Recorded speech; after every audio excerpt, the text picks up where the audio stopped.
सामाजिक समरसता मात्र 5 साल में आ सकती है, लेकिन इसके लिए सामाजिक समरसता क्यों टूटी हुई है, उन कारणों को समझना होगा और उनका अस्थायी समाधान करना होगा। आज की डेट में जो सामाजिक समरसता टूटी हुई है वो जातिवाद के कारण। और ये जातिवाद कौन फैलाता है? जिसको पार्षद बनना है, प्रधान बनना है, विधायक बनना है, सांसद बनना है, सत्ता प्राप्त करना है। सत्ता क्यों प्राप्त करना है? क्योंकि राजनीति बहुत फायदेमंद धंधा है। 5 करोड़ लगाओ, 50 करोड़ कमाओ। तो जब तक भ्रष्टाचार खत्म नहीं होगा, जड़ से खत्म नहीं होगा, तब तक जाति का जहर घोला जाएगा, तब तक सामाजिक समरसता ठीक नहीं हो सकती। और वैसे भी ये जो जाति व्यवस्था चल रही है मात्र 1500 साल पुरानी है।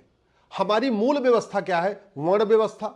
4 वर्ण हुआ करते थे, वो भी फ्लेक्सिबल हुआ करते थे, कर्म के आधार पे होता था। ब्राह्मण का लड़का बाद में कर्म के आधार पे क्षत्रिय कहलाता था, क्षत्रिय का लड़का कर्म के आधार पे वैश्य कहलाता था, वैश्य का लड़का कर्म के आधार पे शूद्र कहलाता था, शूद्र का लड़का कर्म के आधार पे ब्राह्मण कहलाता था। ऐसे अनेकों एग्जाम्पल है। तो हमारी जो वर्ण व्यवस्था थी, जो 4 वर्ण व्यवस्था थी, ब्राह्मण, क्षत्रिय, वैश्य, दलित वाली, वो फ्लेक्सिबल थी। आज की जो जातिगत व्यवस्था है वो फिक्स हो चुकी है कि ब्राह्मण का लड़का ब्राह्मण, क्षत्रिय का लड़का क्षत्रिय। तो सबसे पहले तो अगर वास्तव में हमें जातिवाद खत्म करना है तो भ्रष्टाचार के खिलाफ कठोर कानून बनाना पड़ेगा। दूसरा, हमें अपनी मूल व्यवस्था पे जाना पड़ेगा। जाति व्यवस्था से पुरानी है गोत्र व्यवस्था, गोत्र व्यवस्था से पुरानी है वर्ण व्यवस्था। गोत्र व्यवस्था का फायदा यह है कि जो गोत्र ब्राह्मण का होता है वही क्षत्रिय का होता है, वही वैश्य का होता है, वही दलित का होता है। जो गोत्र केरल के लोगों का होता है वही बंगाल के लोगों का होता है, गुजरात के लोगों का होता है, वही महाराष्ट्र के लोगों का होता है। जो गोत्र अगड़ों का वही गोत्र पिछड़ों का।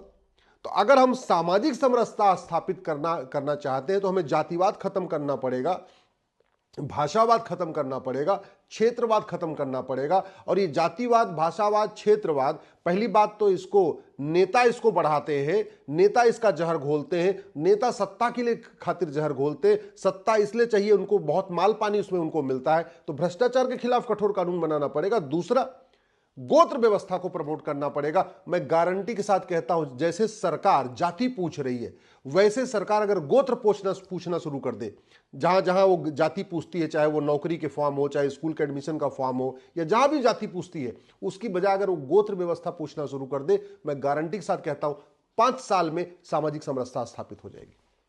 सामाजिक समरसता जो बिगड़ी हुई है उसका जो दूसरा बड़ा कारण है गुलामी की पुलिस व्यवस्था। इस समय थाना भ्रष्टाचार का अड्डा बना हुआ है।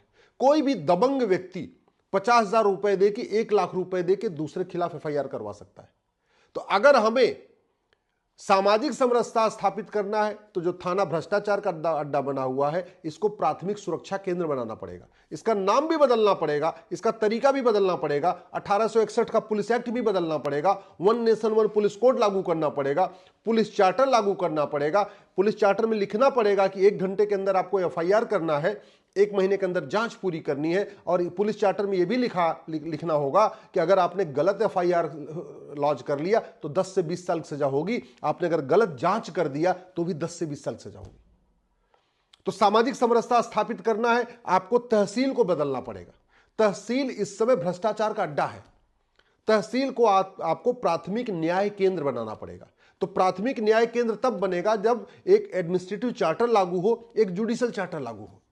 हर अधिकारी, हर कर्मचारी की ड्यूटी बाकायदा लिखित में हो, चाहे वो लेखपाल हो, चाहे वो पटवारी हो, चाहे वो हवलदार हो, चाहे वो थानेदार हो, चाहे वो तहसीलदार हो, चाहे वो पेशकार हो, चाहे वो कलेक्टर हो, चाहे वो कप्तान हो। हर व्यक्ति की रोल्स रिस्पॉन्सिबिलिटी रिटन में रखनी पड़ेगी।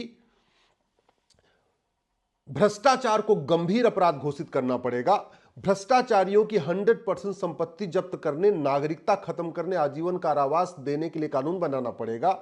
नार्को पॉलीग्राफ ब्रेन मैपिंग कानून बनाना पड़ेगा। झूठ को गंभीर अपराध घोषित करना पड़ेगा। तो आप देखिए, आराम से सामाजिक समरसता स्थापित हो जाएगी। अभी जो गांव की सामाजिक समरसता टूटी हुई है, जानते क्यों टूटी हुई है? क्योंकि कोई भी दबंग दूसरे गरीब की जमीन पर कब्जा कर लेता है, गरीब की जमीन पे कब्जा कर लेता है, फिर लाठी चलती है, फिर गाली गलौज होती है, मारपीट होती है, मामला थाने में जाता है। अब थाना जो है वो दबंग के पक्ष में खड़ा हो जाता है, क्योंकि वहां से माल पानी अच्छा मिलता है। जो दबंग है, नेता भी उसके जानने वाले हैं, अधिकारी भी उसके जानने वाले हैं, दूसरा उसके पास पैसा भी है। तो पिस कौन रहा है? गरीब। तो सामाजिक समरसता तब तक ठीक नहीं हो सकती है जब तक अवैध निर्माण को गंभीर अपराध घोषित न किया जाए, दूसरों की जमीन पे कब्जा करने को गंभीर अपराध घोषित न किया जाए, फर्जी वसीयत बनवाने को गंभीर अपराध न घोषित किया जाए, फर्जी विरासत को गंभीर अपराध न घोषित किया जाए, फर्जी कागज बनवाने को गंभीर अपराध न घोषित किया जाए, तब तक सामाजिक समरसता नहीं आएगी। सामाजिक समरसता स्थापित करना है तो ये जो मुकदमा सालों साल चलता है, इसको आपको ठीक करना पड़ेगा। ये 1 साल में हो सकता है। मैं गारंटी के साथ कहता हूं, कोई भी मुकदमा, चाहे वो जमीन का मुकदमा हो, चाहे कॉन्ट्रैक्ट का मुकदमा हो, चाहे लेन देन का मुकदमा हो, चाहे सर्विस का मुकदमा हो, चाहे वो सिविल मुकदमा हो, चाहे क्रिमिनल मुकदमा, कोई भी मुकदमा 1 साल से ज्यादा चलेगा ही नहीं। जानते क्या करना है?